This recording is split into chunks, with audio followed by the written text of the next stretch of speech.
আসসালামু আলাইকুম রহমতুল্লাহ। কেমন আছেন সবাই?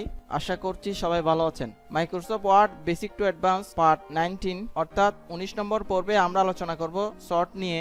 ইতোপূর্বে আমরা শর্ট নিয়ে আলোচনা করেছি, তবে এটি টেবলের শর্ট, অর্থাৎ আমরা টেবলের মধ্যে শর্ট অপশনটা কিভাবে ব্যবহার করব, তাহলে আমরা এই অপশনের ব্যবহার দেখব। তো আমরা এমএস ওয়ার্ড ডকুমেন্টে চলে যাই। আমরা যখন টেবলের কাজ করব তখন লেআউট অপশনে আসব।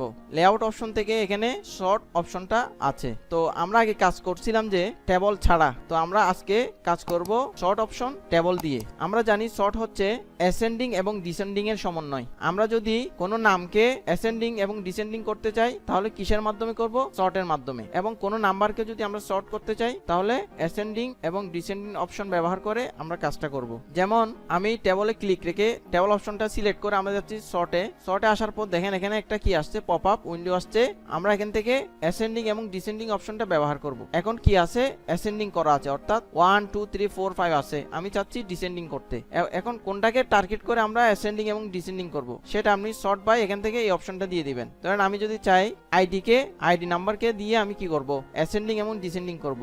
অবশ্যই মনে রাখবেন যাদের নিচে এখানে মাই লিস্ট হ্যাজ অপশনের মধ্যে নো হেডার রোটা থাকবে, ক্লিক থাকবে, এখানে আপনারা সবাই এটা কি করে দিবেন? হেডার রো এই অপশনটা ক্লিক করে দিবেন। তাহলে আপনার সেটিংটা অর্থাৎ আপনার আইডিটা পরিবর্তন হবে না, আইডিটা ঠিক থাকবে, বাকিগুলো পরিবর্তন হবে। তাহলে আমরা একটু দেখি। তাহলে আমি এখানে দিব আইডি, ঠিক আছে, এখানে ডিসেন্ডিং দিব, দেন ওকে। তাহলে দেখেন 5 থেকে শুরু হয়েছে, ঠিক আছে। এরপর আমি যদি চাই নেমকে নেম দিয়ে করতে, অর্থাৎ নেম সিরিয়ালে নেম কলামের মধ্যে যা আছে তা দিয়ে করতে চাই, তাহলে আমি কি করব?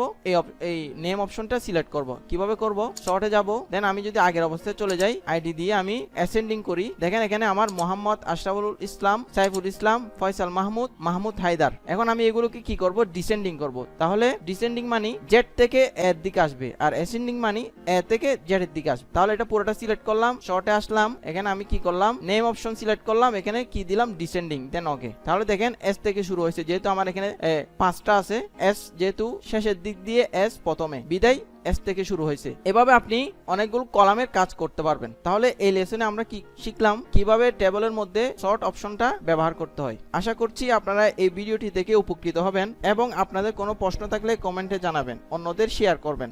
সবাই ভালো থাকবেন, সুস্থ থাকবেন। আল্লাহ হাফেজ।